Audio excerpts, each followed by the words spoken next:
자, 그래서 핸드오브를 우리가 구분할 때 종류를 두 가지로 나누는데 하나는 하드 핸드오브라고 얘기해, 하나는 소프트 핸드라고 얘기하는데 제가 방금 설명드린 게 소프트 핸드오브 방법이에요. 이거는 이제 어떻게 구분하면 되냐면요. 내가 먼저 잡고 있는 기죽을 끊고, 제가 계속 그렇게 생각해요. 끊고, 그죠? 새로운 거를 잡는다. 새로운 거하고 연결을 하는 거예요. 그게 하드 핸드오브거든요. 현재 셀을 종료한 후에 새로운 셀에 접속하는 방법이에요. 그래서 먼저 여기, 그죠? 내가 1번 기죽을 잡고 있잖아요. 그죠? 그러고 나서 끊었어요. 끊고 나서 2번을 잡는 거예요. 2번을 잡았죠. 그죠? 이게 하드 핸드오브인데 소프트 핸드오브는 이제 조금 더 정교한 개념입니다. 이게 하드 핸드오브가 항상 문제예요. 뭐냐면 끊고 붙여야 되기 때문에 방금 말씀드린 대로 끊고 붙을 때까지 그 간격 동안 통신이 일어나지 않거든요. 그러니까 통신을 못하는 구간이 길어질 수 있기 때문에 성능에 영향을 미칠 수가 있어요. 그죠? 그래서 소프트 핸드오버가 나왔는데 소프트 핸드오버는 어떻게 하냐면 내가 새로운 기죽을 잡기 전까지는 내가 그 전에 잡고 있던 기죽을 끊질 않습니다. 그 얘기는 무슨 얘기냐면요. 내가 양쪽을 다 잡고 있겠다는 얘기입니다. 끊기 전에. 그래서 처음에 자 보세요. 첫 번째 페이지에서 내가 1번 기죽을 잡고 있어요. 근데 페이즈 2 여기서는 뭐냐면요. 자, 그림 자세히 보세요. 1번과 2번을 동시에 잡고 있어요. 그러니까 내가 잡고 있던 걸 끊기 전에 다른 걸 미리 하나 다 잡아. 그래서 우리가 레그라고 해도 다리. 처음엔 한 다리만 걸치고 있어. 근데 좀 있다가 괜찮은 애가 하나 나타나면 걔랑 다시 또 다리를 걸어 놓는 거예요. 두 다리를 걸쳐 놓는 거예요. 양다리 작전. 예. 그리고 나서 원래 잡고 있던 애가 이제 안 좋은 게 확인되면 그때는 끊어주고 이제 새로운 기지국하고만 연결하는 거예요. 다리 하나를 이제 풀어놓는 거예요. 아시겠죠? 양다리 작전이 소프트 이제 핸드오브다 이렇게 생각하시면 되겠습니다. 당연히 소프트 핸드오브 좋겠죠, 그죠? 다만 소프트 핸드오브가 공짜로 되는 건 아니에요. 이걸 하려면 이제 여러 가지 이제 좀 절차가 좀 복잡해질 수는 있습니다. 예. 그리고 또 하나는 뭐냐면 이제 이 페이즈 2 동안 무슨 일이 벌어져요? 네, 양쪽하고 통신을 하고 있다는 얘기, 양쪽으로. 그러면 어떻게 돼야 돼요? 내가 원래 잡고 있던 셀에서 데이터를 받고 또 새로운 데하고도 데이터를 또 양쪽에서 다 받을 수 있어야 되거든. 양쪽을 다 잡으려면요. 그러면 이쪽에 있는 데이터가 이렇게 가야 돼요. 새로운 기지국한테 또 전달돼야 이쪽에서도 받을 수 있고 저쪽에서도 받을 수가 있거든요. 그죠? 그럼 이게 한번 생각해 보시면 원래는 데이터가 다 이쪽에 있는데 그죠? 다른 기지국에서도 데이터를 받으려면 그죠? 예, 이쪽에 있는 데이터가 저쪽으로 가져야 되거든요. 예. 그러려면 뭔가 네트워크를 통해서 이 데이터를 뭐 카피해서 보내거나 일부를 저쪽으로 전달을 하거나 뭔가 복잡한 절차가 필요하겠죠. 그죠? 예, 자세한 설명은 안 하겠습니다. 예. 질문 있습니까? 핸드오브에 대해서요? 예. 요거는 지금 제가 설명드린 거는 기본적으로 그냥 뭐 어떻게 생각하면 되냐면은 이제 우리가 자, 1세대는 아날로그 저기 셀룰라라고 얘기했어요. 아날로그일 때는 하드 핸드오버밖에 못 했고요. 2세대부터 소프트 핸드오버가 나오기 시작을 했고요. 처음에는 이제 음성 통신할 때 이제 소프트 핸드를 이제 2세대부터 적용을 한번 해봤고요. 그다음에 지금은 거의 다 소프트 핸드오버를 다 한다고 생각하시면 돼요. 그런데 이제 특히 전화 같은 경우는 여러분 잘 생각해요. 전화 같은 경우는 실시간이잖아요. 그죠? 실시간이기 때문에 소프트 핸드오버가 상당히 어려울 수 있습니다. 양쪽으로 내가 이제 그 데이터를 다 받아야 되기 때문에 그렇지만 이제 아까 말씀드린 어느 네트워크의 어느 지점에서 목소리가 내려오는데 한쪽으로 목소리가 내려오는데 그 목소리 똑같은 목소리를 다른 기지국으로도 보내는 거예요. 그럼 양쪽에 내 목소리가 가 있는 거야. 내가 들어야 될 목소리가 가 있는 거야. 그죠? 그러면 나는 들을 때 내 단말기는 내가 양다리 걸치고 있잖아요. 그죠? 양쪽에서부터 내 목소리 데이터가 같이 오는 거예요. 양쪽에서 오면 내가 두 개 합칠 수가 있거든요. 똑같은 데이터가 두 군데서 오는 거야. 그럼 합칠 수가 있거든요. 그럼 음질이 더 좋아질 수도 있어요. 끊기지 않고. 오케이? 예. 근데 이제 음성인 경우는 딜레이를 허용하지 않기 때문에 이제 소프트 핸드오브를 하면은 이제 뭐 당연히 좋아지겠죠, 그죠? 끊기지 않고 통신할 수 있다. 근데 여러분들이 이제 여러분들 핸드폰이나 아니면 노트북 같은 걸 들고서 이제 이동을 합니다. 이동을 하다 보면 여러분들이 뭐 예를 들어서 이제 스트리밍 서비스를 받고 있다고 칩시다. 계속 이제 영화를 보고 있으면 넷플릭스를 보고 있으면 데이터가 이제 계속 내려온단 말이에요. 예를 들어서 내려오면 근데 그 내려받고 있는 중에 이제 어떻게 해서 무슨 일이 생깁니까? 이동을 해서 기준이 바뀔 수 있잖아요. 그죠? 그때 이제 어떤 일이 벌어질 거나 한번 생각을 해봐야 되는데 두 가지 문제가 여전히 이제 두 가지 이제 끊기는 문제가 있잖아요. 끊고 붙이는 상황이 벌어질 수 있잖아요, 그죠? 그런데 여기는 사실은 끊고 붙여도 사실은 괜찮을 수도 있어요. 왜냐하면 버퍼링을 하기 때문에 영화를 보면서 일부를 내가 받아놨잖아요, 그죠? 일부를 받아놓고서 자, 내가 넘어가려고 할 때 이 버퍼링 돼 있는 데이터를 일부를 저쪽으로 이제 내가 넘어갈 셀의 기준으로 옮겨 놓을 수 있습니다. 그죠? 예, 옮겨 놓을 수 있다는 얘기. 왜냐하면 이거는 실시간이긴 하지만은 미리 만들어진 컨텐츠이기 때문에 버퍼링을 한 다음에 플레이를 하는 거거든요. 그죠? 약간의 버퍼링이 돼 있단 말이에요. 그 버퍼링 돼 있는 데이터를 카피해서 저쪽으로 보낼 수가 있거든요. 그죠? 예, 그러니까 또는 뭐 양쪽으로 다 보낼 수도 있어. 아까 제가 말씀드린 대로 내려올 때, 그죠? 그러니까 버퍼링 한 거를 절로 옮길 수도 있고 아니면 저 위에서 어디선가 같은 데이터를 양쪽 기준으로 보낼 수도 있고요. 그죠? 예, 소프트 핸드오버를 얘기하는 겁니다. 예, 할 수 있는데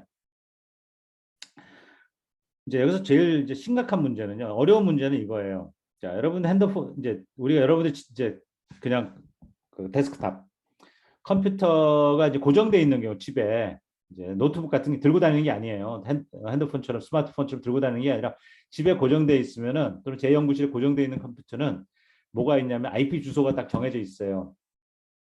예, 고정돼 있는 IP 주소가 딱 있어가지고 제 컴퓨터로 오는 모든 이메일이라든지 모든 IP 주소 목적지 주소거든요. 패킷들은 내 컴퓨터에 그 IP 주소를 보고서 온다고요. 그게 목적지란 말이에요. 목적지 주소가 된단 말이에요. 예, 그래서 나한테 오는 이메일이든 나한테 오는 모든 파일들이나 뭐 스트리밍이든 모든 전부 내 IP 주소를 가지고 다 보고 오는데 근데 문제는 뭐냐면 이게 여러분들이 만일에 그냥 고정되어 있는 컴퓨터가 아니고 노트북이다 그러면은 여기서 잘 받고 있는데 딴 데로 내가 이동해 버려. 그러면은 내가 원래 주소는 내 컴퓨터 주소는 바로 물리적으로 이 위치에 제 연구실의 주소 IP 주소가 있다고요. 제 연구실에 물려 있는 그죠? 예, 물려 있는 컴퓨터는 그 정해져 있는 고정되어 있는 IP 주소를 갖고 있단 말이에요. 내 노트북은 그 IP 주소를 갖고 있다 가정을 하자고요. 그러면은 모든 데이터는 제 연구실로 오는 거예요. 왜냐면 그 주소를 보면 주소는 제 연구실이기 때문에 연구실의 포트이기 때문에 그런데 그걸 받아야 될 컴퓨터는 들고 제가 나가버렸어. 그러면 어떻게 됩니까? 데이터는 제 연구실로 오고 저는 가버렸으니까 제가 어디 있는지도 모르고 제 목적지가 어디 있는지도 모르잖아요. 그죠? 목적지가 지금 바뀌어버렸어요. 바뀐 게 아니라 실제 저는 어디도 받아야 되는데 제 노트북으로 받아야 되는데 데이터는 제 목적지 주소 IP 주소로만 오는 거거든요. 문제 있죠?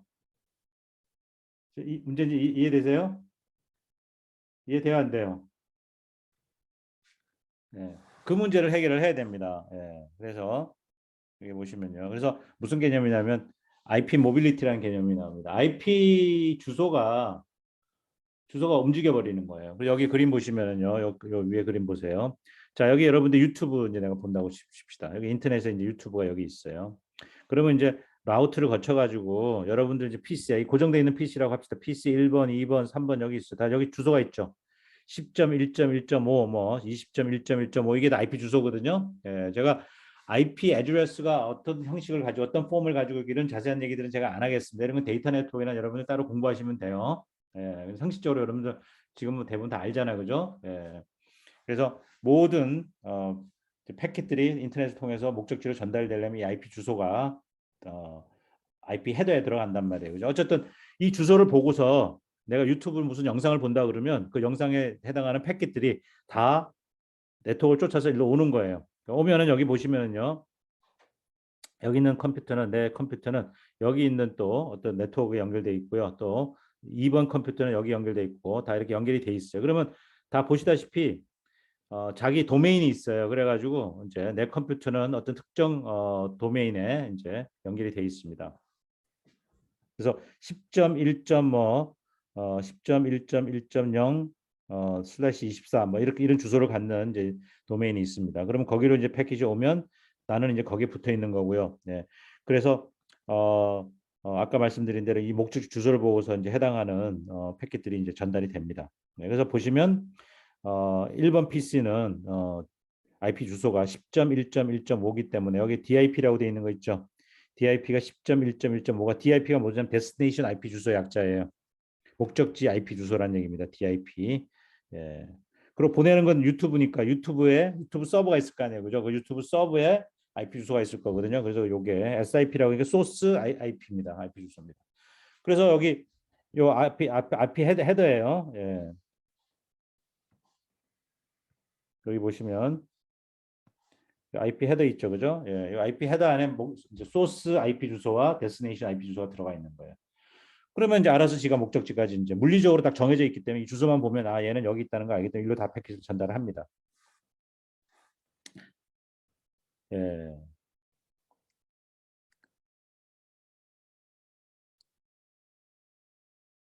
자, 그러면 이제 이런 문제가 생깁니다. 내가 이제 이걸 띄워갖고 이제 이동을 하는 거예요. 이동을 해버리면은 패킷들은 뭐죠? 내가 여기 있는 줄 알고 다 일로 온단 말이에요.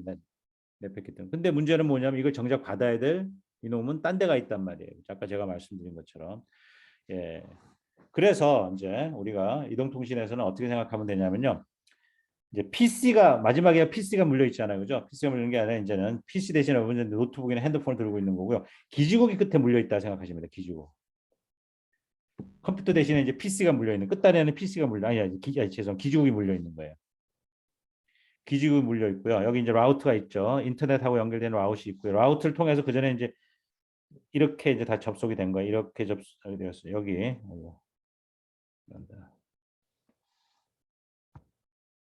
여기 이렇게 연결돼 있잖아요. 얘랑 연결되고 얘랑 이렇게 연결되고 얘랑 이렇게 연결돼 있잖아요. 그죠? 예. 근데 여기에 다 이 기지국이 하나씩 연결돼 있다고 생각해 보세요. 기지국. 그러면 이제 기지국까지는 잘 올 겁니다. 그죠? 예. 기지국까지는 잘 지금 이제 옵니다. 오는데 내가 이제 1번 기지국에 있었는데 더 이상 1번 기지국이 없이 다른 기지국으로 가버린 거예요. 그러면 이제 이게 문제가 되는 거거든요. 예, 그래서 이 문제를 해결하는 방법이 뭐냐면요. 예, 우리가 모바일 IP 주소라는 걸 이제 우리가 좀 만들어 줍니다. IP 주소, IP 애드레스는 IP인데 이제 새로운 IP 주소에 모바일 IP 주소라는 걸 만들어서 그걸 이제 할당을 받아야 됩니다. 네, 할당을 받습니다. 누가 할당을 해주냐면요. 이 역할을 하는 게 IP 앵커라는 게 있어요. 앵커라는 뜻이 뭐예요? 앵커가 중심이 되는 거예요. 예, 닷을 이렇게 두는 앵커를 얘기하는 거예요. 예. 그러면은 뭐냐면 모든 이제 인터넷망에서 오는 모든 패킷들은 라우트로 오겠죠, 그죠? 라우트가 바로 여기 IP 앵커가 되는 거예요. IP 앵커가 돼가지고요. 얘는 뭐냐 하면 단말기마다 이제 단말기 접속을 하면 IP 주소를 줍니다. 모바일 IP 주소를 줍니다. 임시로 그 주소를 받아요. 그 주소를 받아가지고 임시로 받습니다. 예. 그러고 나서 또 뭘 받냐면요. 이 IP 앵커는 뭐를 하냐면 모든 기지국하고 뭐를 만들면 터널을 만듭니다. 예.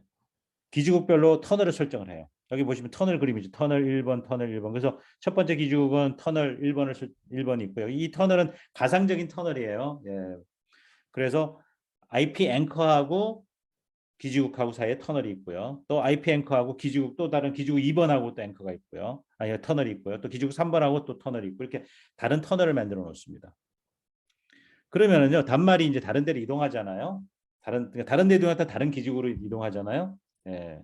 그러면 이게 다른 데로 이동했다는 거를 기지국은 알겠죠. 기지국에서 뭐를 하냐면 이게 어딘가 넘어왔네. 그죠? 얘가 어디 딴 데 있다가 넘어왔네 하는 거 알 거 아니에요. 그죠? 핸드오버 되니까 핸드오버 돼서 넘어오잖아요. 그죠? 넘어오면 누가 넘어왔다는 걸 누구한테 알려주냐면 IP 앵커한테 알려줘요. 그럼 IP 앵커는 결국 뭐냐면 어느 기지국에 누가 넘어왔는지 다 알고 있어. 그러니까 IP 앵커가 단말이 이동한 걸 인지하게 된다는 얘기예요. 그러면 인지를 하게 되면 그다음부터 뭐예요? 아, 어떤 놈이 일로 넘어왔으면 몰래는 얘는 저쪽에 있다 일로 넘어왔는데 얘로 오는 데이터는 전부 그죠? 본래 제가 있던 대로 보내면 되는 게 아니라 이쪽으로 보내야 되는 거죠. 지금 현재 얘가 있는 기지국으로 보내야 되는 거죠. 그러니까 IP 앵커는 얘가 지금 현재 어느 기지국에 있는 걸 알고 있기 때문에 걔한테 오는 데이터를 가로채서 뭐 가로챈다는 표현이 적절하지 않고요. 뭐냐면 어차피 걔를 통해서 가는 거니까 원래 있던 위치로 보내는 게 아니라 새로운 기지국으로 이동한 쪽으로 앵커가 알아서 보내주는 건데 알아서 보낼 때 어떻게 하냐면 터널을 만들어 놨잖아요. 그 기지국하고 그죠.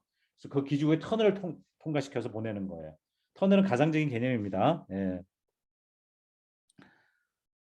그래서 여기 말씀드린 대로요. IP 앵커는 해당 기지국에 설정되어 있는 터널이 있잖아요. 그죠? 제가 해당 기지국별로 터널 다 만들어 놓는다 했잖아요. 그죠? 그 터널을 통해서 패킷을 전달을 합니다. 자, 그러면 이제 제가 이제 이 터널이라는 개념은 뭐냐? 예, 터널은 물리적이 아니라 제가 가상적인 버추얼한 개념인데 이걸 이제 어떻게 해석해야 되느냐는 얘기입니다. 그러면 이제 우리가 이제 이걸 이제 이런 개념 우리가 뭐라고 얘기를 하냐면 IP인 IP라고 얘기하는데 IP 패킷이 있잖아요. IP 패킷은 어떻게 구성되어 있어요? 데이터가 있으면 앞에다가 뭐예요? 뭘 붙여요? IP 헤더를 붙이잖아요. 그죠? IP 헤더를 붙이면 IP 패킷이 만들어지거든요. 근데 IP 패킷 바깥에다가 또 헤더를 하나 붙여가지고 IP 헤더입니다. IP 헤더를 또 붙여가지고 뭐를 하냐면요. IP 패킷 안에다 또 다른 IP 패킷을 또 하나 이렇게 그러니까 IP 패킷 안에다 IP 패킷을 집어넣는 거예요. 그러니까 우리가 인캡슐레이션이라고 얘기하는 덮어 씌운다는 표현이에요. IP 헤더를 가지고 덮어 씌운 거예요. IP 패킷을 또 다른 IP 패킷으로 덮어 씌우는 거예요. 그러면 IP 안에 IP가 또 들어간 거야. 그래서 IP인 IP라고 제가 얘기를 하는 거거든요. 그래서 인캡슐레이션 덮어 씌우기를 하는 겁니다. 예.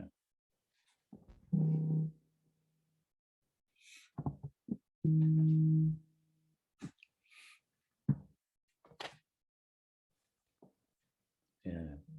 자, 그러면 여기 이제 그 IP인 IP의 개념이 여기 이제 요 그림을 보시면 본래 패킷이에요. 본래 패킷. 그러니까 페일로드가 있고 그다음에 IP 헤더가 붙죠. 그죠? 예. 페일로드라고 부분은 이제 데이터 얘기하는 겁니다. 안에 사용자 보낸 데이터. 그러면 IP 헤더에는 뭐가 붙어 있어요? SIP와 DIP가 들어 있죠. SIP는 이제 소스고 그다음에 DIP는 이제 목적지 주소입니다. 그러면 아까 말씀드린 대로 이제 저 뭡니까?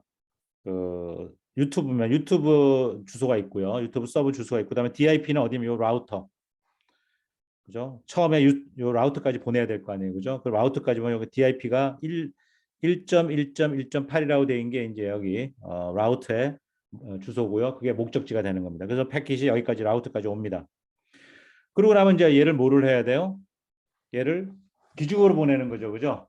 이 단말이 이동해 가지고 어떤 기지국하고 붙어 있을 거 아니에요. 그러면 그 기지국으로 보내야 되겠죠. 그래서 그 기지국에 터널이 만들어져 있잖아요. 그죠? 그 터널이란 개념이 뭐냐면 걔가 주소를 갖고 있는 걔 터널에 여기 보시면요. 터널 헤더가 있고요. 터널 헤더가 있고 그다음에 그 기지국 그 터널 헤더가 붙고 그 기지국 그 터널이 만들어져 있는 그 기지국 해당 기지국 있죠. 기지국의 목적 주소가 있어요.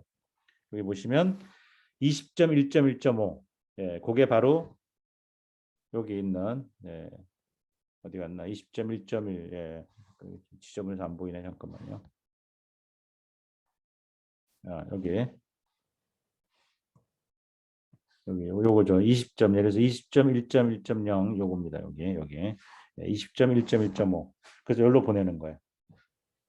목적지가 그거니까. 그걸 보내는 소스는 누구예요? IP 앵커. 그죠? 앵커가 이제 일로 보내는 거예요. 그러니까 IP 앵커는 이제 이 단말이 어느 기지국에 있는지 알기 때문에 그죠? 예. 그 터널 만들어 놨잖아요. 그죠? 그 기지국에 해당하는 터널, 그 터널에 헤더가 있어요. 그래서 터널 헤더를 붙이고 이 헤더를 까보면 어느 터널 몇 번 터널로 간다는 게 다 정해져 있어요. 그리고 그 앞에 또 헤더 IP가 있고 IP가 있어서 그 IP 주소가 바로 그 터널이 끝나는 지점, 끝나는 목적지가 이제 여기 주소로 들어간 거예요. 예. 그래서 원래 보내고자 하는 IP 앞에 또 다시 뭔가 헤더가 더 붙은 거예요. IP 헤더가 또 붙은 거예요. 그리고 나서 얘는 이제 뭐를 해야 됩니까? 요 기지국은 예, 요 기지국이죠. 어디 갔어요? 요 기지국 20.1.5 20.1.5 요 기지국 여기네요. 예, 기지국의 주소 있죠. 그죠? 예, 기지국의 주소 여기 있습니다. 요 기지국은 마지막에 해야 될 일이 뭐예요? 자기가 소스가 되고 마지막에 그 단말한테 가야 되죠. 그죠? 그 단말에 마지막 주소가 뭐냐면 아까 뭐였어요? 10.1.1.5였거든요. 그걸 목적지로 해가지고 자, 요걸 내가 보내야 됩니다. 보내는데 다시 아까 여기까지 온 거죠. 여기까지 온 거에서 다시 IP를 붙여서 이제 IP 주소가 바뀌는 거예요. 어떻게 바뀌어요? 보내는 게 누구예요? 이 기지국이 보내는 거예요. 그죠? 그죠? 이 터널이 끝나는 기지국이죠. 그다음에 받는 게 누구예요? 그 단말이죠. 그 단말에 주소가 있잖아요. 그죠? 원래 주소입니다. 이제 그 단말이 갖고 있는 고유의 주소죠. 예, 그게 모바일 IP 주소예요. 고유 주파라는 게 주파수라는 게 앵커가 준 주소가 있거든요. 예, IP 앵커가 모바일 IP 주소라는 걸 할당해 준다 그랬잖아요. 그죠? 예, 그 주소가 여기 10.1.1라는 이 주소를 준 거예요. 예.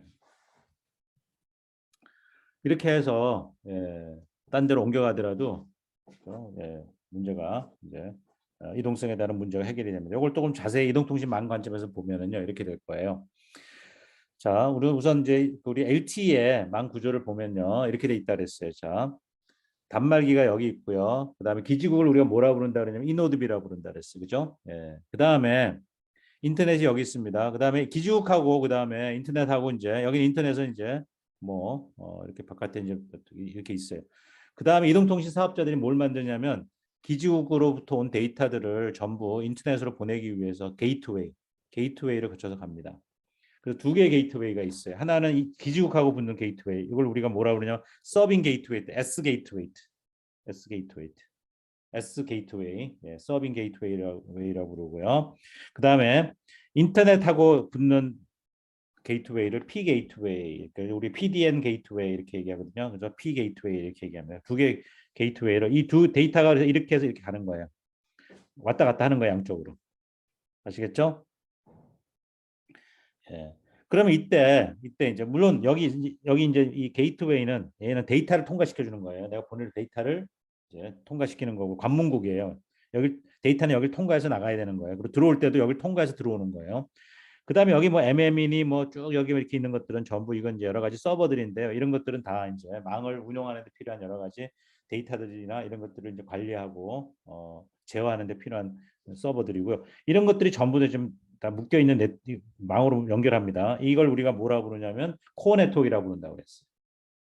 코어 네트워크는 IP 네트워크, 인터넷하고 똑같은 이제 IP 프로토콜을 사용해서 만드는 네트워크입니다. 그래서 이런 네트워크 이동통신 사업자들이 이런 네트워크를 만드는 거예요.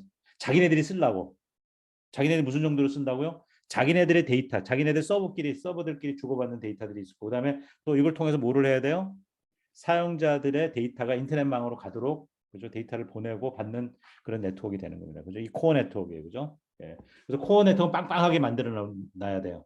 코어 네트워크에서 막 딜레이가 생기고 이러면은 성능이 무지하게 떨어지고 그 문제 생기겠죠. 그죠? 그래서 사업자들은 자기네들이 이 망을 만들어서 관리를 합니다. 다른 사람 쓸 수가 없어요. KT는 KT망, SKT는 SKT. KT가 SKT망 못 쓰고요. SKT KT망 못 씁니다. KT만 자기네들 고객을 위해서 자기네들이 필요한 용도에 따라서 쓰는 네트워크예요. 그 코어 이동통신 코어 네트워크입니다. 어쨌든 자 여기서 아까 제가 말씀드린 이 단말기가 이제 이 노드비가 얘 하나만 있는 게 아니라 이제 여러 개가 이제 붙어 있겠죠. 여러 개가 여기 망에 붙어 있거든요. 예.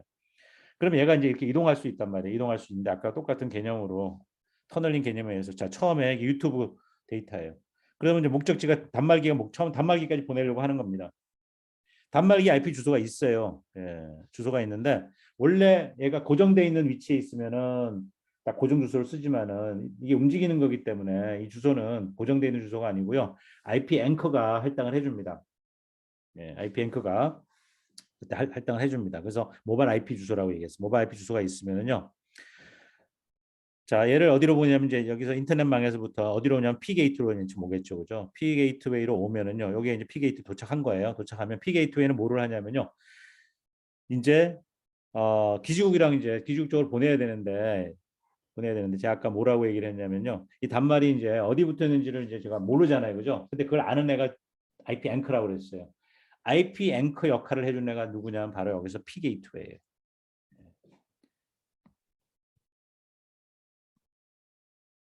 여기 P 게이트웨이가 IP 앵커 역할을 합니다. 그래서 IP 앵커는 뭐를 해야 되냐면요. 모바일 IP 주소를 할당을 해야 되고요. 예, 그 다음에 또 터널을 만들어주는 역할을 하는 거예요. 터널을 어디까지 뚫어야 되냐면요. 기지국까지 쭉 뚫어야 되는 거예요.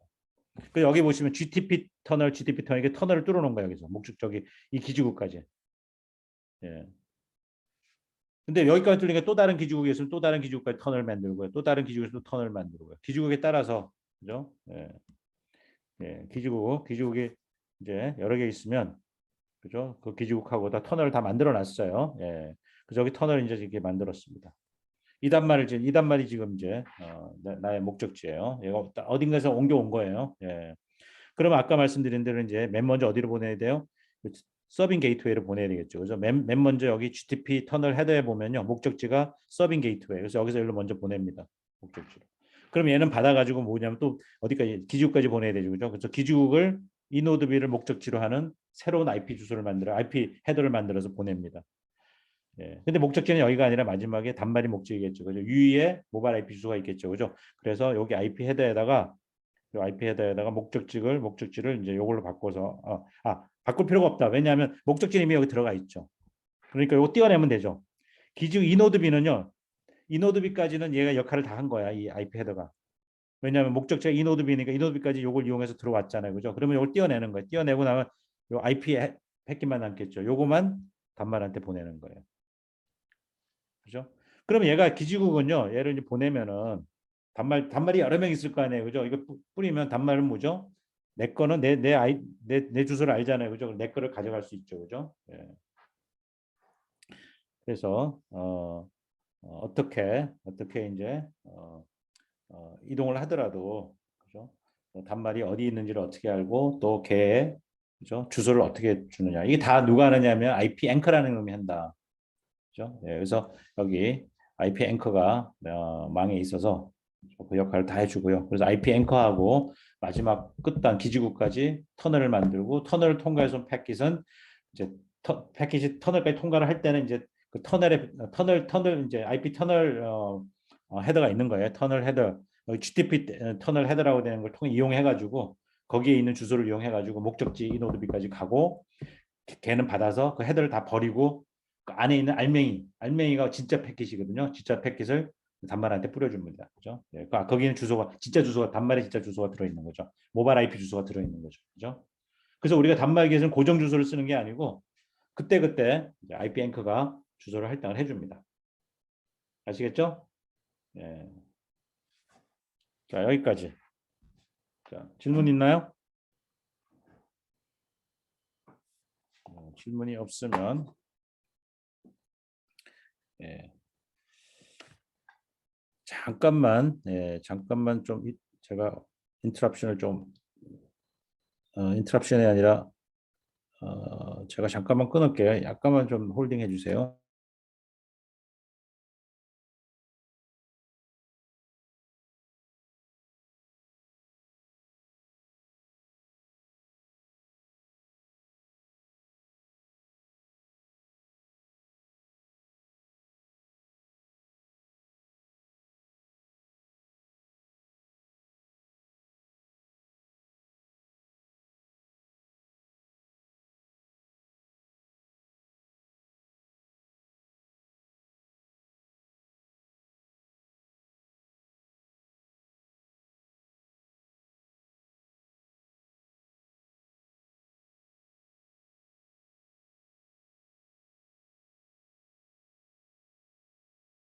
예, 다시 이어서 강의하도록 하겠습니다.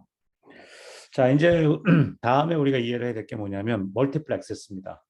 우리가 파트 2에서도 우리가 봤었죠. 예, 우리가 이제 맥 레이어에서는 데이터 링크 레이어, 서브 레이어가 몇 개층인데 몇 개층에서 해야 될 일이 이제 멀티플 액세스 역할을 이제 한다 그랬잖아요. 그죠? 예, 그래서 우리가 어떤 이제 멀티플 액세스가 있냐면 TDMA, 뭐 FDMA, 뭐 CDMA, OFDMA 이런 거 있다는 거 좀 기억나세요? 그런 얘기 쭉 했었잖아요. 그죠? 그럼 이동통신에서는 그러면 어떤 방식을 쓰느냐? 그다음에 또 뭐죠? 우리가 무선랜 같은 경우는 CSMA 이런 걸 썼잖아요. 그죠? 예, 예약하는 방법, 폴링 이런 것도 있었고요. 예. 그리고 이동통신은 어떤 방식을 쓰느냐 하는 겁니다. 예. 그러면요, 우리가 이미 다 배웠지만은 다시 한번 이동통신 관점에서 멀티플렉스를 이제 볼 건데요. 우선 1세대부터 지금 2세대, 3세대, 4세대 쪽이 오고 있는데 제가 우선 결론만 말씀드리면요. 1세대에서는 FDMA를 썼고요. 1세대에서는 FDMA를 썼습니다. 그래서 어떤 식으로 했냐면요. 채널이 있으면은 프리퀀시 밴드가 있으면 이걸 전부 30kHz로 잘라요. 30kHz 채널 자르면 1세대 얘기하는 겁니다. 노트에는 없어요. 예, 30kHz 밴드로 자른 다음에 한 사람이 전화를 하려고 그러면 그 30kHz 밴드를 사용합니다. 그러면 예를 들어서 30메가가 내가 있다. 예를 드는 겁니다. 30메가가 있다 그러면 그죠? 예. 30K니까 몇 개가 들어갑니까? 10개면은 300 그죠? 예. 그다음에 100개면은 3메가, 1000개면은 30메가 이렇게 되겠죠. 그죠? 예. 그래서 만약 30메가라는 이제 채널을 대역폭을 이동통신에 쓰겠다 그러면 30km를 잘랐으니까 1000개 채널이 있는 거야. 말하자면요. 1000개 채널을 이제 다 이제 사용자한테 한 사람 앞에 이제 한 사람이 통신하려고 그러면 30개씩 쓰는 거예요. 근데 이제 뭘 생각해야 되냐면 양방향 통신을 해야 되기 때문에 30메가를 주더라도요. 30메가를 주더라도 어떻게 합니까?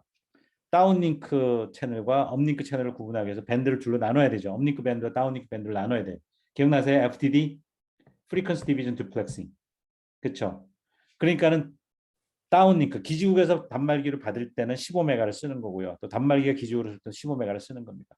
그러면 채널 한 개가 30K면은 아까 말씀드린 대로 이제 전체 1000개 중에서 500개, 500개씩 이제 받는 다운링크 쪽에 500개, 업링크 쪽에 500개, 채널이 500개가 있는 거, 500개씩 각각 있는 거예요. 그죠? 그 다음에 이 500개가 있어도 500개를 다 쓸 수가 없죠. 왜? 셀마다 옆셀하고 같은 걸 쓸 수 없잖아요. 그죠? 그래서 이 500개 채널을 셀마다 나눠줘야 되죠. 서로 겹치지 않게끔. 그래서 클러스터라는 개념이 들어왔잖아요. 지난번에. 클러스터를 만들어 놓고서 클러스터 안에 여러 개 셀이 있죠. 7개가 있으면 7개 기지국이 있는 클러스터. 그죠? 그리고 이 7개 기지국은 그 500개 채널을 다 같은 채널 쓰면 안 돼. 다 다르게 줘야 돼요. 셀마다 그러니까 500개 나누기 7을 해야 되는 거야. 500 나누기 7을 하면 한 셀에 쓸 수 있는 채널이 만들어지죠. 그죠?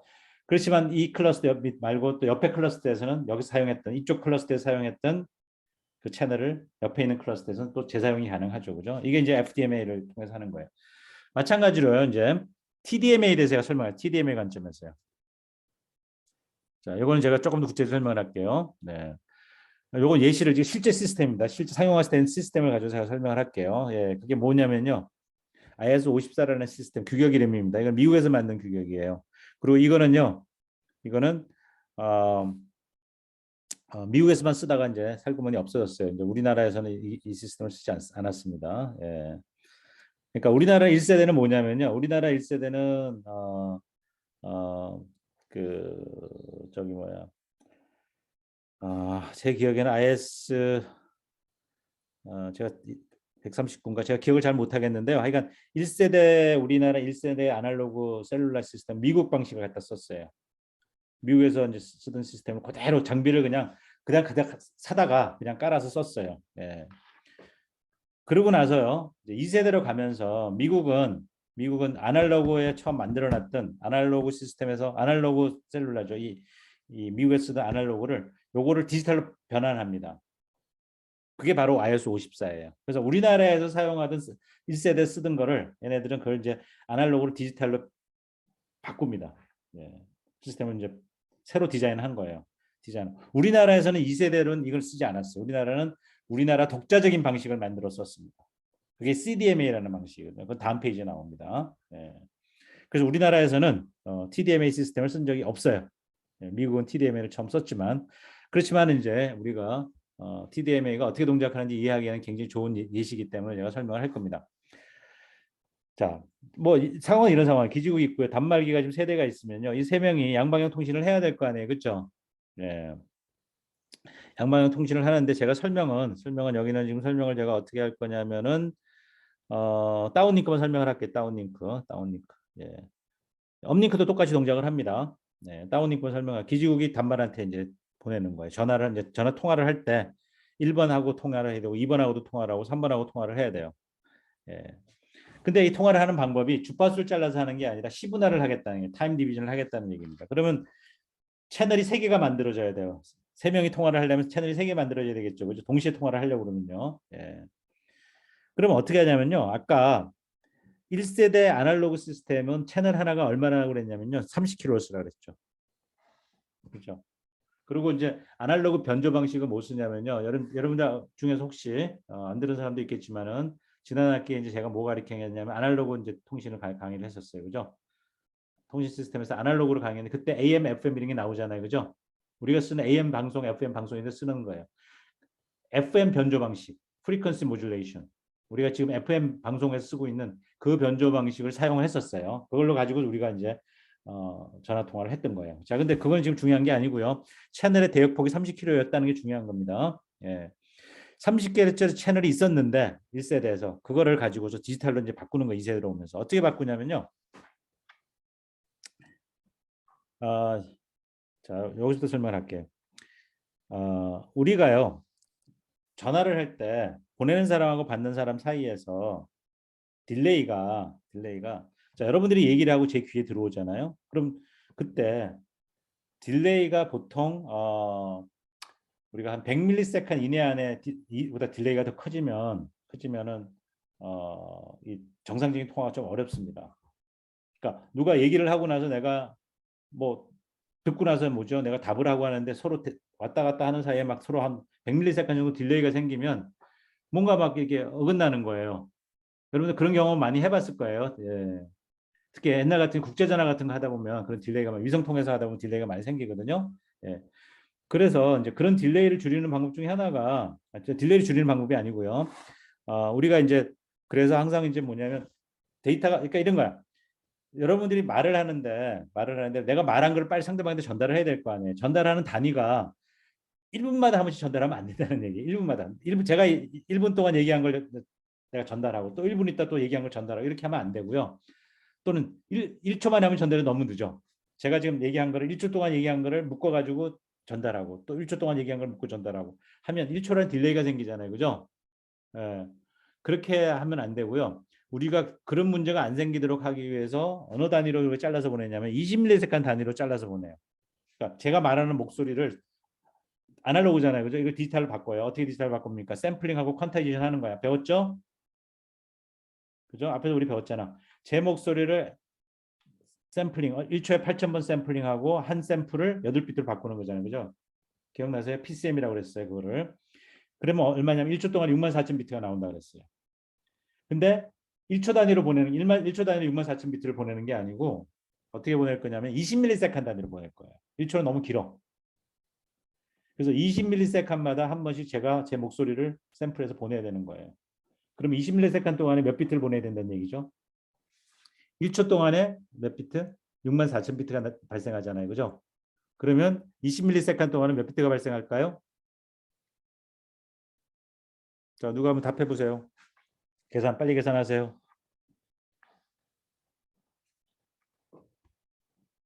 계산해 보세요. 얼마 몇 비트?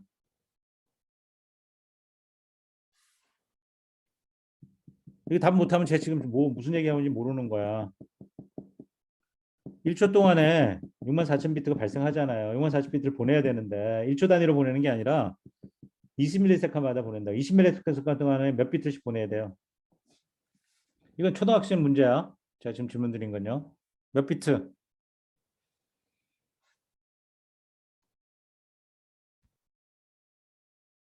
아무도 답 안 하네. 우리 유기란 학생. 지금 제 얘기 제가 듣고 있으면 답이 나와야지. 유기란 학생 얼마야? 계산 빨리 해보세요. 계산기 있잖아요, 옆에. 얼마예요? 유기란? 초딩 문제 하고 있는 거 지금. 예, 12.8K. 맞나? 12.8K? 1280비트. 1280비트지. 맞아요? 64,000비트 1초에. 그럼 1ms 얼마냐고. 초딩 문제 맞지? 그죠? 6이란 맞아, 안 맞아? 예, 1280비트죠, 그죠? 예. 여기 답이 여기 있어. 1280비트. ADC가 아날로그 디지털 컨버전 한 거야, 그지? 예.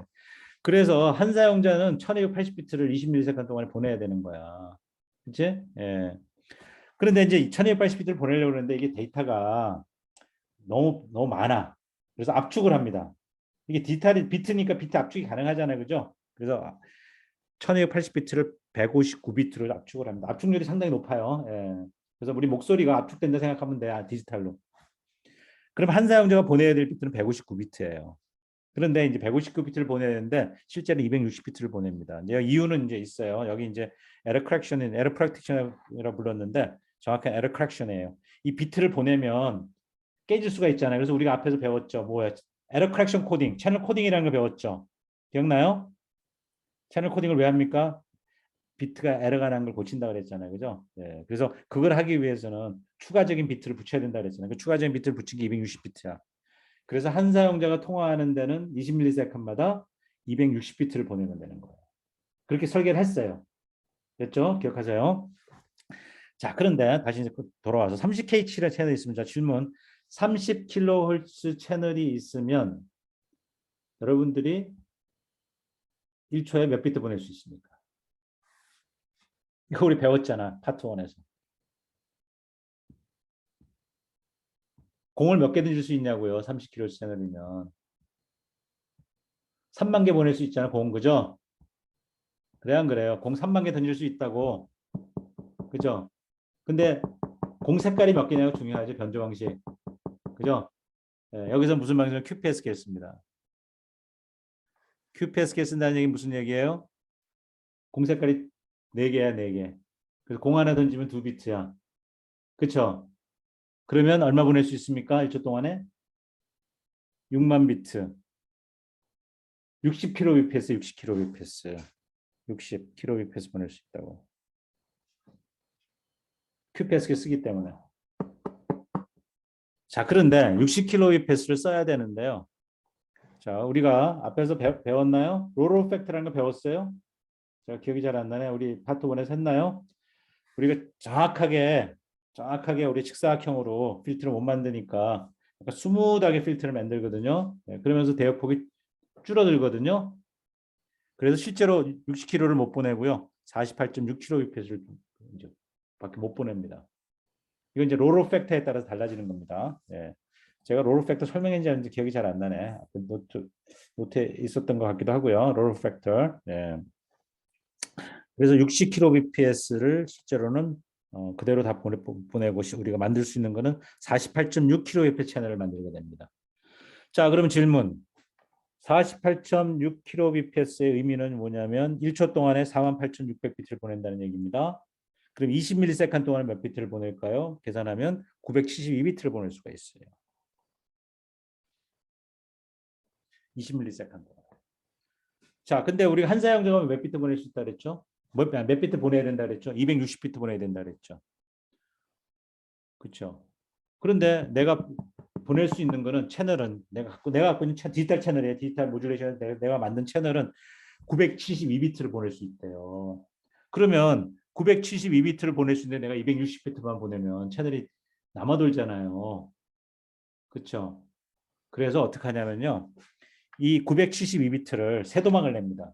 세 칸을 만듭니다.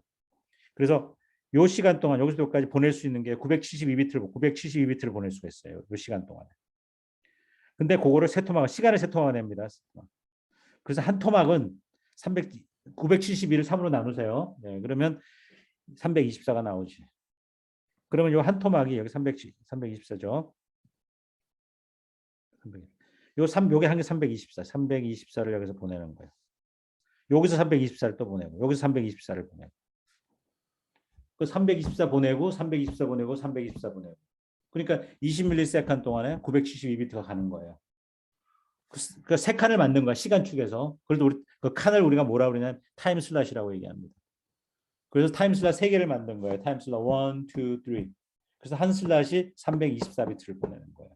그러면 한 슬롯 안에 내가 보내야 될 빛이 얼마라고요? 260비트죠. 그죠? 한 사용자가 260비트 보내고 그럼 또 칸이 2개 남았잖아. 그럼 또 다른 사용자가 또 두 번째 칸을 쓰고 또 다른 사용자가 세 번째 칸을 쓰고 그럼 세 명이 통신할 수 있는 거야.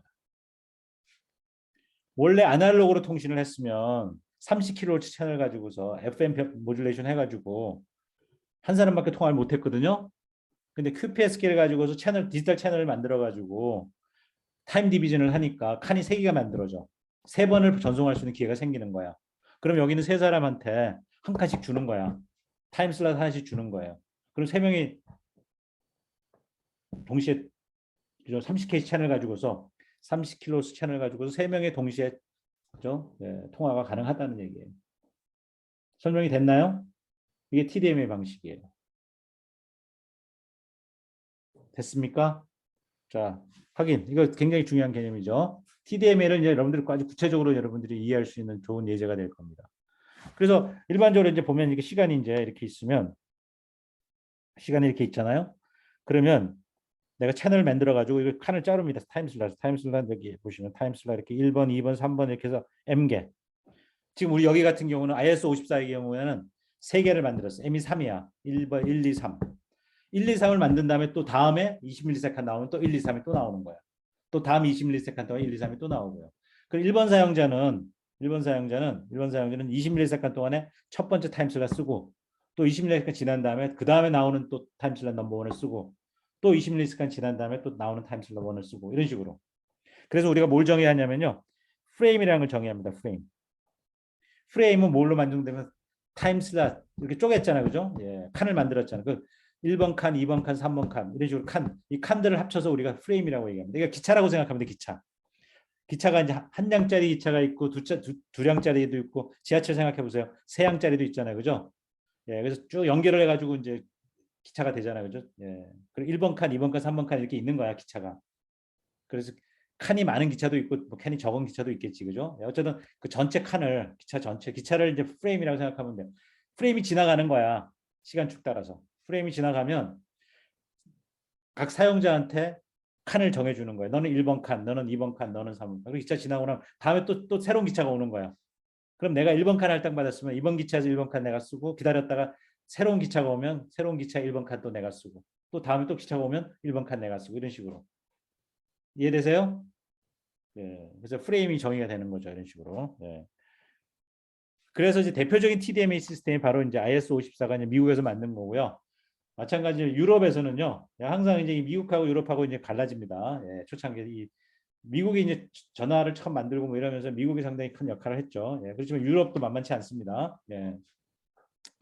그래서 유럽은 그럼 우리는 우리 방식대로 우리가 만들래 해가지고 유럽이 만들어내는 이제 2세대가 GSM입니다. GSM. 제가 아까 말씀드린 GSM이라는 규격이 있거든요. GSM은 TDM이다 마찬가지. GSM도 TDMA라는 규격을 사용합니다. TDMA라는 멀티플렉서 사용합니다. 그러니까 GSM도 TDMA, 미국에서 사용했던 IS-54도 TDMA. 2세대는 무조건 TDMA로 시작을 했어요. 다만 차이는 유럽은 채널이 30K가 아니고요. 유럽은 200K예요. 채널 좀 더 넓은 대역폭을 썼어요. 대역폭이 넓어진다는 얘기는 무슨 얘기냐면 칸을 많이 만들 수 있다는 얘기죠.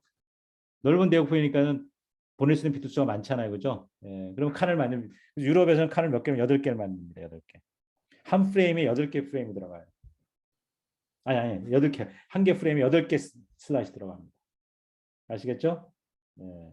그러니까 긴 기차를 쓰는 거야. 유럽에서는. 미국은 좀 짧은 기차를 쓰는 거고요. 예. 왜냐하면 대역폭이 다르기 때문에. 아시겠어요? 예.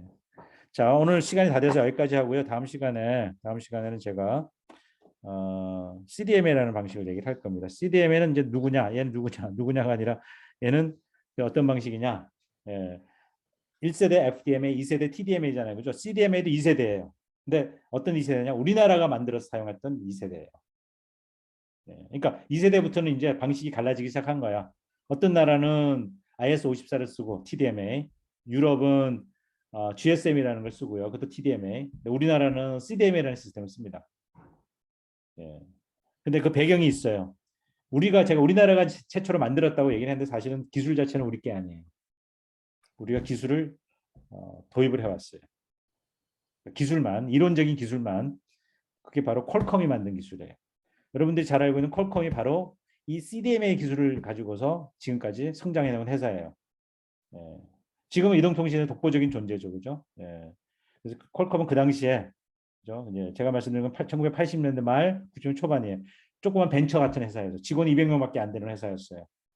거기서 CDMA라는 기술을 만들어가지고 우리나라한테 어떻게 보면 뭐 우리나라한테 이제 기술을 주면서 같이 만들어 보자.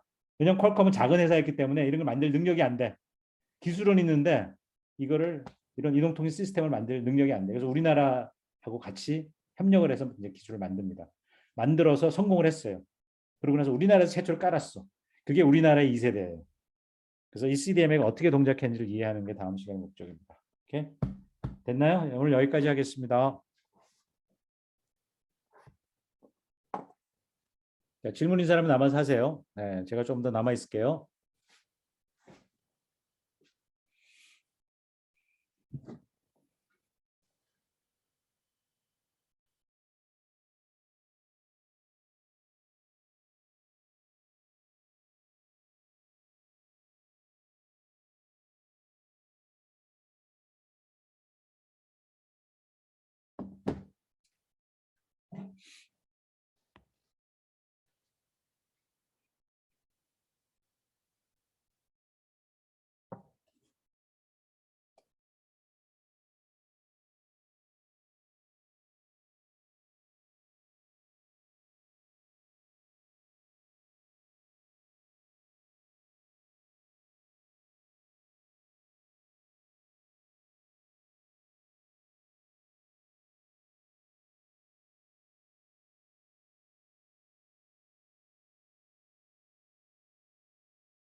자, 셀룰러 시스템에서는요, 단말이 이동을 합니다. 그래서 예를 들어서 두 개의 셀이 이렇게 있다고 가정을 하겠습니다. A셀과 B셀이 있을 때 원래 A셀에 가깝게 있을 때 있다가 점점 A셀에서부터 벗어나서 B셀로 이동하는 단말기를 생각을 해보면요. 자, 신호를 어디서부터 받냐면은 A셀에서 받을 때 거리가 멀어지면 경로 감쇄를 겪게 되겠죠. 경로 감쇄는 거리의 제곱에 자유공간인 경우는 거리의 제곱에 반비례해서 신호 세기가 줄어든다고 얘기를 했거든요. 예. 그런데 물론 실제 상황에서는 거리의 제곱보다도 더 빠른 속도로 감쇄를 한다고 우리가 무선 채널의 특성을 얘기할 때 어, 얘기했던 부분입니다. 예. 그런데 단말기가 이렇게 셀룰러스로 이동을 할 경우에 이제 현재 접속된 기지국에서 멀어지게 되겠죠. 이렇게 멀어지게 되면 수신 신호 세기가 이제 줄어들게 됩니다. 그죠? 예. 우리 수신 신호 세기를 우리가 RSS라고 얘기합니다. Received Signal Strength. 예, 수신 신호 세기. 예, 수신 신호 세기가 이제 내 셀에서부터 점점 줄어드는데 내가 이제 B셀에 가까워지면 B셀의 기지국 쪽으로 다가가면서 여기서 B셀에서부터 B셀의 기지국에서 오는 신호는 더 커집니다. 예, 그 역전 현상이 일어날 수 있다는 거죠. 예, 그렇게 되면은 우리가 셀의 경계를 벗어나게 되면서 나의 현재 기지국에서부터 현재 내가 잡고 있는 내가 연결되어 있는 기지국부터 오는 신호 세기는 줄어들면서 반대쪽 다른 쪽에 오는 신호가 세기가 더 커지게 되면 내가 연결을 끊고 더 신호 세기가 수신 신호 세기가 더 큰 셀의 기지국으로 내가 다시 접속을 하는 게 맞겠다는 얘기입니다. 이와 같이 내가 잡고 현재 먼저 연결하고 있는 걸 끊고 더 신호 세기가 큰 새로운 셀의 기지국으로 연결하는 이 절차, 이 과정을 우리가 핸드오버라고 얘기합니다. 글자 그대로 넘겨준다는 얘기입니다. 그죠? 예. 현재 셀에서 다른 셀로 넘겨주는 그런 과정이 되겠습니다. 이와 같이 이제 셀과 셀 사이에 두 개 셀 사이 핸드오버를 셀 간 핸드오버, 인터셀 핸드오버라고 얘기를 하고요. 근데 여기 실제로 보시게 되면요, 실제 여기 삼각형으로 이제 여기 안테나가 삼각형으로 되어 있는 건 지난번에 얘기한 것처럼 우리가 이렇게 셀을 이렇게 서클로 이제 이렇게 모델링을 하면요, 이렇게 세 토막을 낼 수 있다고 얘기했습니다. 안테나가 120도 각도로 그죠? 예, 방향성을 갖는 한 개 안테나가 120도 각도하는 이런 안테나를 섹터 안테나로 얘기했거든요. 섹터 안테나를 이용하게 되면 세 개의 섹터가 이렇게 나눠지게 됩니다. 다시 말해서 셀이 세 조각의 셀이 만들어진다고 생각하면 되겠어요. 예, 이제 이걸 우리가 섹터라고 얘기를 하거든요. 그래서 한 개 셀을 방향성 안테나를 이용해 가지고 세 개 섹터로 이렇게 나눌 수가 있는데요. 그렇게 되면은 이제 이쪽 섹터에 붙어 있는 단말이 일로 넘어가게 되면요. 예. 그죠? 섹터 간의 핸드오버가 일어날 수 있다. 그러니까 여기를 하나의 셀로 우리가 볼 수가 있는 거죠. 예. 이쪽을 하나의 셀로 볼 수 있는 거고요. 이쪽을 또 하나의 또 다른 셀로 본다고 그러면 이제 섹터와 섹터 간에 이렇게 핸드오버도 일어날 수가 있는 거거든요. 예. 그래서 이걸 이제 인터섹터 핸드오버라고 이렇게 얘기를 하는데 제가 지금 설명드리는 거는 그냥 셀과 이제 인터셀 핸드오버, 셀 간의 핸드오버를 가지고만 설명을 하도록 하겠습니다. 그래서 여기 이제 그래프를 보시게 되면요, 우리가 이제 여기가 이제 셀 A고요, 셀 B라고 하면은 셀 A의 쪽에 있던 단말이 이제 셀 B 쪽으로 이동을 합니다. 그러면은 이 단말이 이 사용자의 단말이 수신하는 신호 세기는 점점 기지국에서 멀어지면서 이렇게 이제 줄어들겠죠, 그죠? 예, 그런데 반대쪽으로 B 셀로 가까워지면서 B 셀에서 오는 신호 세기는 이렇게 커집니다. 예, 그래서 서로 이제 역전 현상이 일어나는 거죠. 역전이 일어난 지점이 바로 이 두 개의 경계에 해당하는 A셀과 B셀 경계는 요 교차 지점이 되겠습니다. 신호 세기의 교차 지점이 되겠습니다. 그죠? 예. 그러면 우리가 어느 지점에서 핸드오버를 할 거냐가 이제 관건인데요. 예, 끊고 연결해야 되는 그 순간이 중요하거든요. 네. 그래서 이 핸드오프를 하는 지점, 예, 지점을 결정하는 게 굉장히 중요한 이제 문제인데요. 이제 기술적인 문제가 될 텐데요. 우리가 끊을 때 당연히 이제 우리가 상식적으로 보면은요, 이 교차하는 지점이 가장 적절한 지점이 될 겁니다. 그죠? 예, A 신호와 B 신호가 서로 RSS가 이제 RSS가 같은 지점에서 이제 끊고 연결을 해주면 될 텐데, 실제 구현할 때는요, 거기 이슈가 있습니다. 뭐냐면요, 신호세기가 일정하게 이렇게 감쇄를 하는 게 아니라 페이딩이 있기 때문에 이런 페이딩을 겪게 되잖아요. 그죠? 예. 그래서 줄어들 때도 페이딩을 겪으면 줄어들게 될 거고요. 예, 신호세기가 약할 때는 페이딩의 영향이 더 심각하겠죠. 예, 그다음에 이제 증가할 때도 예, RS에서 증가할 때도 이렇게 페이딩을 겪게 될 겁니다. 그죠? 그러니까 사실은 이 두 개가 같은 지점을 우리가 얘기하기 되게 어렵습니다. 예, 특정 순간을 봤을 때는 A 기지국에서 신호가 더 좋았다가 B보다도 또 좀 시간이 지나고 나면 페이딩 해가지고 또 다시 A가 B보다 더 좋기도 하고 B가 A보다 더 좋기도 하고 또 다시 A가 좋기도 하고 B가 좋기도 하고 그러니까 요 경계에 해당하는 이 지점쯤 되면은요 사실은 특정 순간에는 A 또는 B가 더 좋지만 그게 계속 그죠? 예, 크기가 바뀔 수가 있기 때문에 페이딩에 의해서 사실은 정확하게 이 교차점을 얘기하기 굉장히 어렵겠죠. 그죠? 예, 이걸 우리가 이제 만약 핸드오프를 한다고 그러면은 매 순간 좋은 지점. 그죠? RSS가 좋은 지점을 선택을 해서 그죠? B가 A보다도 예, B 셀이 A 셀보다도 좋은 순간에 핸드오프를 시켜버리면요. 핸드오프를 시키면은 자 핸드오프가 됐습니다. 그런데 다시 페이딩 해가지고 B가 줄어들고 B의 RSS가 줄고요. A RSS가 커져 버리면 다시 A에 다시 붙어야 됩니다. 그렇죠? 예. 그러면 A로 다시 돌아갑니다. B를 끊고 A를 다시 잡았어요. 그런데 다시 또 A 신호가 나빠지고 B 신호가 좋아지면요. 다시 끊고 다시 붙어야 됩니다. 페이딩에 해가지고 요 경계 지점에서는 계속 이 현상이 A가 좋았다, B가 좋았다, B가 A보다 좋았다, A가 B보다 좋았다 현상이 반복되다 보면 핑퐁 현상이 일어나는 거예요. 일로 넘겨졌다, 절로 넘겨졌다, 그죠? 예, 그렇게 되면 이 이 끊고 붙이는 과정이 저절로 되는 게 아니라요. 많은 신호들이 왔다 갔다 해야 됩니다. 예, 그 얘기는 무슨 얘기냐면 끊고 붙이는 과정에서 많은 신호들을 내가 보내고 받고 해야 되고요. 또 그 사이에서는 통신을 할 수가 없어요. 예. 그죠? 그러니까는 굉장히 안 좋은 상황이 벌어지고 있는 거예요. 그러니까 명확하게 끊고 명확하게 한 번에 붙이는 게 좋다는 거죠. 그죠? 확실하게 한 번에 넘겨주는 게 좋은 거죠. 그죠?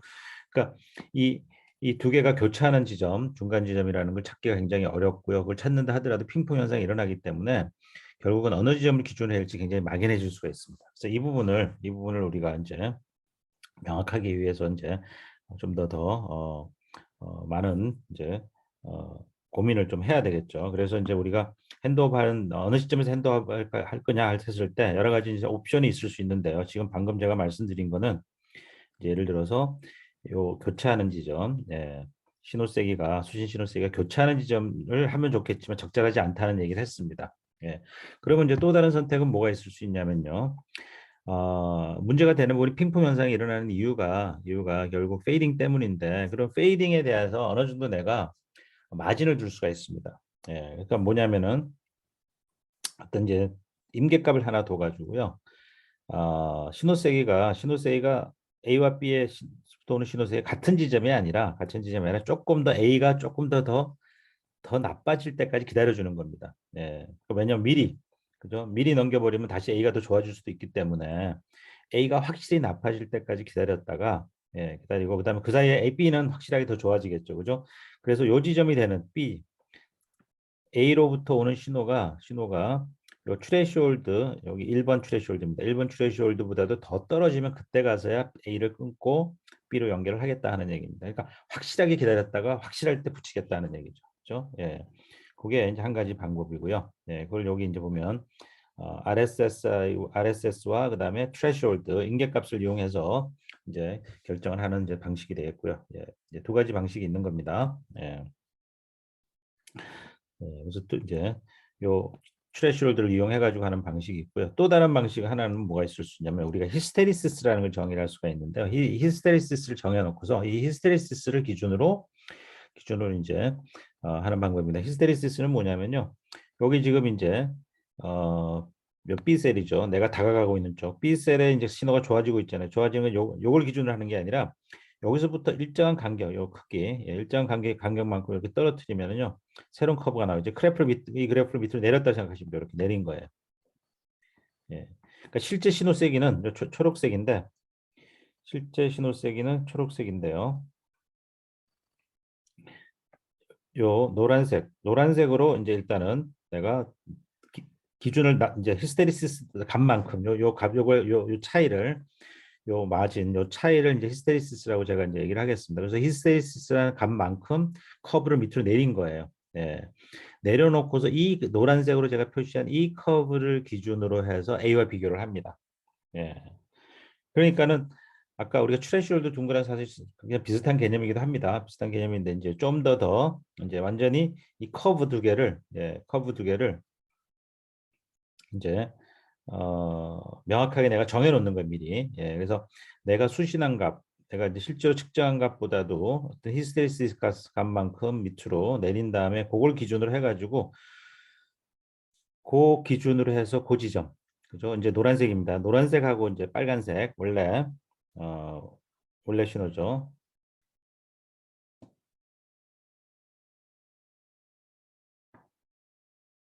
예, 원래 신호 이거죠.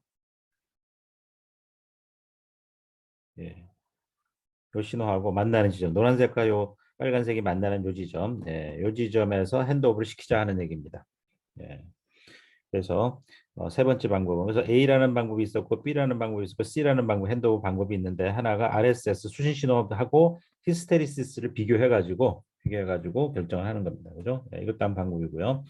그다음에 네 번째 방법은 히스테리시스를 쓰긴 쓰지만은 여전히 히스테리시스에도 페이딩의 영향을 받을 수 있기 때문에 더 확실하기 위해서 트레시홀드를 둘 수가 있습니다. 그래서 트레시홀드 2가 바로 그겁니다. 이제 요 노란색 커브를 하는 게 노란색 커브보다도 더 밑에, 그죠? 더 밑에, 여기 더 밑에 있는 지점이죠. 예, 여기 이제 트레시홀드까지 내려온 거예요. 내려오면 요 지점까지 내려왔을 때 요 지점에서 핸드오버를 하는 겁니다. 예. 그러니까는 결국은 이 세 가지 방식의 차이는 뭐냐면요. 페이딩의 영향을 적게 받기 위해서 기다려 주는 겁니다. 확실할 때까지. 근데 이제 너무 확실하게 지금 D 방법은 히스테리시스만큼 더 마진을 두고 나서 또 그다음에 그 히스테리시스보다도 밑으로 내려왔을 때 일정한 트레시홀드만큼 더 내려왔을 때 그죠? 더 내려왔을 때 그때 가서 내가 핸드오버를 하겠다. 더 확실하게 기다리는 거죠. 예.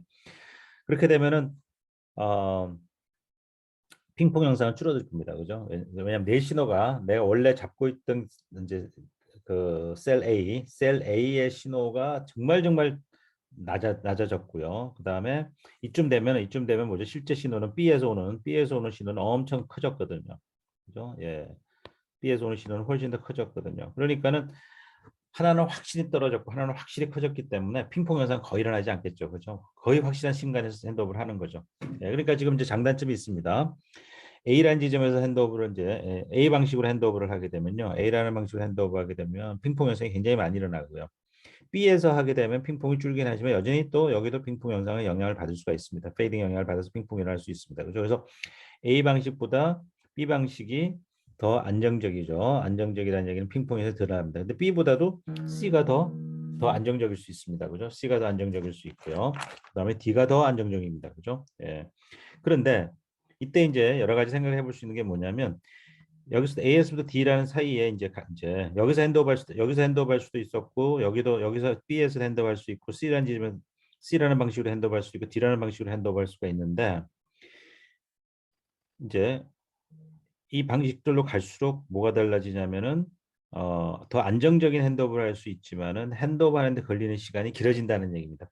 사실 나는 빨리 끊고 더 좋은 데로 빨리 옮겨가야 되는데 그죠? A 방식보다 B 방식보다 C 방식, D 방식보다는 D 방식이 점점 핸드오버 하는데 걸리는 시간이 큰 거예요. 그러니까 내가 빨리 안 옮겨가고 막 뜸을 들이고 있는 거죠. 그죠? 뜸을 들이다 넘겨가는 거니까 그 사이에 무슨 일이 벌어질 수 있냐면 A 신호가 너무 나빠져 갖고 이제 A가 끊어져 버릴 수도 있고요. 품질이 안 되기 때문에 성능이 안 나와서 끊어져 버릴 수도 있고요. 예. 내가 상태가 안 좋은 상태를 계속 끌고 가는 거거든요. 끝까지. 그죠? 예. 더 좋은 데가 있음에도 불구하고 내가 핑퐁 현상을 최소화시키려다 보면 그런 문제가 생기는 거예요. 그죠? 예, 그래서 적절한 타이밍을 잘 잡아야 되고 이 사이에 어, 이 핸드 오브 타임을, 그러니까 우리가 결국 필요한 건 뭐냐면 이 핸드 오브 타임을 적절하게, 그죠? 예, 적절하게 줄이면서 안정적으로, 그죠? 핑퐁이 거의 발생하지 않도록 하면서 핸드 오브 타임을, 그죠? 예, 핸드 오브 딜레이죠. 딜레이를 최소화시키는 게 굉장히 중요한 디자인 문제가 되겠습니다. 이제 뭐 여러 가지 방법들이 실제로 표준 규격에는 여러 가지 방법들이 있고요.